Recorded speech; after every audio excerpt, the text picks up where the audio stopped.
Good news! భారతీయులందరికీ good news! 2017 July 1 నుంచి కేంద్ర ప్రభుత్వం అమలు చేసిన జీఎస్టీ ద్వారా భారతీయుల నెత్తి మీద పడ్డ గుడిబండ నేడు కాస్త బరువు తగ్గనుంది. దీని ద్వారా పేద, మధ్యతరగతి వారికి భారీ ఊరట లభించనుంది. గృహ నిర్మాణం చేసుకోవాలనుకునే వారికి భారీ శుభవార్త.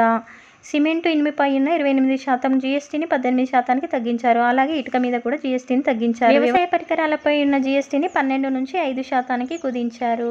33 రకాల ప్రాణాధార మందులపై జీఎస్టీని 12 నుంచి 0%కి కుదించారు. అంటే క్యాన్సర్ వంటి మందులపై జీఎస్టీని పూర్తిగా తొలగించారు. అలాగే ఏసీ, టీవీ, వాషింగ్ మిషన్ వంటి వాటిపై 28% నుంచి 18%కి జీఎస్టీని తగ్గించారు. మొబైల్ ఫోన్లపై తగ్గించిన జీఎస్టీ ద్వారా 5 నుంచి 7% ధరలు తగ్గిపోనున్నాయి. సబ్బులు, షాంపూలు, ఆయిల్స్, పేస్టులపై 18% నుంచి 5% జీఎస్టీని తీసుకొచ్చారు.